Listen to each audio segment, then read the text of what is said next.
MR. Radha வாழ்க்கை வரலாறு. நாடக உலகிலும் சினிமா உலகிலும் பெரும் பரபரப்பை உண்டாக்கியவர் எம்.ஆர். ராதா. சினிமாவில் வில்லனாகவும் நகைச்சுவை நடிகராகவும் குணச்சித்திர நடிகராகவும் கொடிகட்டி பறந்தவர். நடிகவேள் என்று பட்டம் பெற்றவர். எம்.ஆர். ராதாவின் சொந்த ஊர் சென்னைதான். சென்னை சிந்தாதிரிப்பேட்டை சாமிநாயக்கன் தெருவில் வசித்த ராஜகோபால் நாயுடு ராஜாம்பாள் தம்பதிகளின் இரண்டாவது மகனாக 1908 ராதா பிறந்தார். ராதாவின் அண்ணன் பெயர் எம்.ஆர். ஜானகிராமன். தம்பி பெயர் எம்.ஆர். பாப்பா. ராதாவின் தந்தை உலகப் போரில் பணியாற்றியவர். ரஷ்ய எல்லையில் போர் புரியும் போது மரணம் அடைந்தார். கடைசி வரை பாருங்கள். Welcome to Tamil world. நாடக நடிகர் எம்.ஆர். ராதா 3ஆம் வகுப்பு வரைதான் படித்தார். நாடகத்தில் நடிக்கும் ஆசை சிறு வயதிலேயே வந்துவிட்டதால் மேற்கொண்டு படிக்கவில்லை.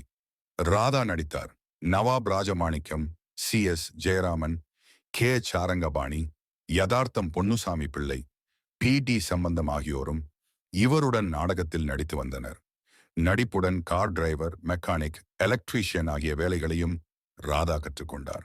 இரத்த கண்ணீர் பிறகு சொந்தத்தில் நாடக கம்பெனி தொடங்கினார். இரத்த கண்ணீர், தூக்குமேடை, லட்சுமிகாந்தன், பம்பாய் மெயில், விமலா, விதவையின் கண்ணீர், நியூஸ் பேப்பர், தசாவதாரம், போர்வாள் போன்ற நாடகங்களை நடத்தினார். இவற்றில் மிகவும் புகழ் பெற்றது இரத்த கண்ணீர். 3500 தடவை மேடை ஏறிய நாடகம் இது. இதில் செய்தித்தாளை ராதா படிக்கும் ஒரு சீன் வரும். அன்றாடம் வரும் செய்தித்தாளை கையில் வைத்துக்கொண்டு அதில் வரும் செய்திகளை படித்து கமெண்ட் அடிப்பார். இதற்காகவே இரத்த கண்ணீர் நாடகத்தை பலமுறை பார்த்தவர்கள் ஏராளம். ராதா நாடகங்களில் பிரம்மாண்டமான காட்சி ஜோடனைகள், சீன் செட்டிங்குகள் எதுவும் கிடையாது. ஒரு கருப்பு திரை, ஒரு வெள்ளை திரை. இதை வைத்துக்கொண்டே தன் நடிப்பு ஆற்றலைக் கொண்டு நாடகத்தை வெற்றிகரமாக நடத்தி விடுவார். ராமாயணமா, கீமாயணமா, ஈவேரா பெரியார் மீதும் அவருடைய கொள்கைகள் மீதும் மிகுந்த பற்று உடையவர் ராதா. தன் நாடகங்கள் மூலம் சீர்திருத்த கருத்துக்களை பரப்பினார். ராமன் ஒரு குடிகாரன், மாமிசம் சாப்பிடுகிறவன் என்று சித்தரிக்கும் ராமாயணத்தை ராதா நடத்தினார். அதை கீமாயணம் என்று பிறர் வர்ணித்த போது, நான் நடத்துவதுதான் உண்மையான ராமாயணம், ராமனை நல்லவனாக சித்தரிப்பதுதான் கீமாயணம் என்று கூறுவார் ராதா. நாடகத்தில் ராதாதான் ராமர். ஒரு கையில் மதுக்கலயம், இன்னொரு கையில் மாமிசம், நையாண்டி வசனங்கள் ஏராளம். தடை. ராதாவின் 6 நாடகங்கள் தடை செய்யப்பட்டிருந்தன. ஆந்திரகேசரி பிரகாசம் முதல் மந்திரியாக இருந்தபோது போர்வாள் என்ற நாடகத்துக்கு தடை விதிக்கப்பட்டது. அந்த தடையை மீறி நாடகத்தை நடத்தியதால் கைது செய்யப்பட்டு சிறையில் அடைக்கப்பட்டார். விடுதலையான பிறகு நாடகத்தின் பெயரை மகாத்மா தொண்டன், மலையாள கணபதி என்று பெயர் மாற்றி நடித்தார். கோவையில் இவருடைய ராமாயண நாடகத்துக்கு தடை விதிக்கப்பட்டது. அதனால் லட்சுமிகாந்தன் என்ற இன்னொரு நாடகத்தை நடத்தினார். அதில் ராமாயண நாடகத்தின் ஒரு காட்சியை தந்திரமாக புகுத்தினார்.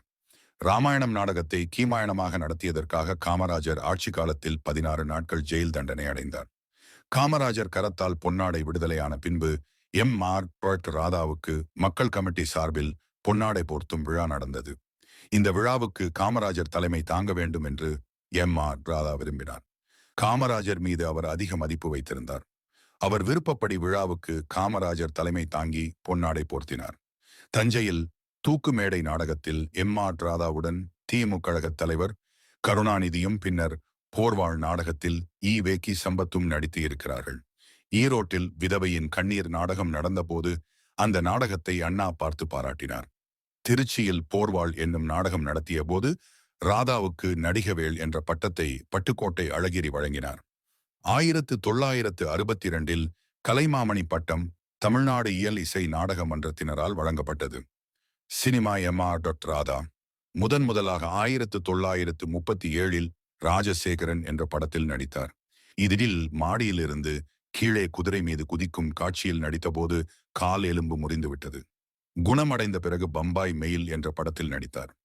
பிறகு சினிமாவில் இருந்து ஒதுங்கி நாடகங்களில் மட்டுமே நடித்து வந்தார். பராசக்தி படத்தை தயாரித்த நேஷனல் பிக்சர்ஸ் பெருமாள் முதலியார் இரத்த கண்ணீர் நாடகத்தை படமாக தயாரித்தார். இதில் எம்.ஆர். ராதா, எஸ்.எஸ். ராஜேந்திரன், ஸ்ரீரஞ்சனி, யூஷம், ஹமேன், ஈடன் ராஜம் ஆகியோர் நடித்தனர். 1954 வெளியான இந்த படம் பெரிய வெற்றி பெற்றும் பட அதிபர்கள் யாரும் ராதாவை அணுகவில்லை. அவரை சமாளிக்க முடியுமா, இரத்த கண்ணீர் போல் அவர் வேறு வேடத்தில் சிறப்பாக நடிக்க முடியுமா என்றெல்லாம் யோசித்து அவரை வைத்து படம் தயாரிக்க தயங்கினார்கள். இது பற்றியெல்லாம் ராதா கவலைப்படாமல் நாடகங்களை நடத்தி கொண்டிருந்தார். நல்ல இடத்து சம்பந்தம் என்ற படத்தை தயாரித்தது. இதில் ராதாவுக்கு ஜோடியாக சௌகார் ஜானகி நடித்தார். படத்தை கே சோமு டைரக்ட் செய்தார். படம் 3 வாரங்களில் தயாராகி 16/2/1958 ரிலீஸ் ஆகியது. குறுகிய காலத்தில் தயாரிக்கப்பட்ட இப்படம் வெற்றிகரமாக ஓடியது. மாறுபட்ட வேடங்களில் ராதா சிறப்பாக நடிப்பார். குறுகிய காலத்தில் படத்தை தயாரிக்க ஒத்துழைப்பு தருவார் என்ற நம்பிக்கை பட அதிபர்களிடையே ஏற்பட்டது. போட்டி போட்டுக்கொண்டு அவரை ஒப்பந்தம் செய்தனர். பாகப் பிரிவினை 1959 சிவாஜி கணேசனுடன் எம்.ஆர். ராதா இணைந்து நடித்த பாகப் பிரிவினை வெளிவந்தது. படம் மகத்தான வெற்றி பெற்றதுடன் எம்.ஆர். ராதாவின் வாழ்க்கையில் பெரிய திருப்புமுனையை ஏற்படுத்தியது. சிவாஜியுடனும் எம்.ஜி.ஆருடனும் இணைந்து ஏராளமான படங்களில் ராதா நடித்தார். குறுகிய காலத்தில் 150 படங்களில் நடித்து முடித்தார். 7 ஆண்டு ஜெயில். 1967 தேர்தலுக்கு முன் எம்.ஜி.ஆரை துப்பாக்கியால் சுட்டுவிட்டு தன்னைத்தானே சுட்டுக் கொண்டார். இந்த சம்பவம் தமிழ்நாட்டையே குலுக்கியது. சிகிச்சைக்கு பின் இருவரும் குணமடைந்தனர். எம்.ஆர். ராதா மீது தொடரப்பட்ட வழக்கில் அவருக்கு 7 ஆண்டு ஜெயில் தண்டனை விதிக்கப்பட்டது. பிறகு 5 ஆண்டாக குறைக்கப்பட்டது. 1974 விடுதலையானார். மீண்டும் சினிமா விடுதலையாகி வெளிவந்ததும் மூக்கியமுத்துவுடன் சமையல்காரன் படத்தில் நடித்தார். தொடர்ந்து டாக்ஸி டிரைவர், பஞ்சாமிர்தம், வண்டிக்காரன் மகன், ஆடு பாம்பே ஆகிய படங்களில் நடித்தார். மேலும் சில படங்களில் நடித்துக் கொண்டிருந்தார். 1979 செப்டம்பரில் திருச்சி சங்கிலி ஆண்டபுரத்தில் உள்ள வீட்டில் ராதா தங்கியிருந்தார். அந்த சமயத்தில் அவர் மஞ்சள் காமாலை நோயால் பாதிக்கப்பட்டு தனியார் ஆஸ்பத்திரியில் அனுமதிக்கப்பட்டார்.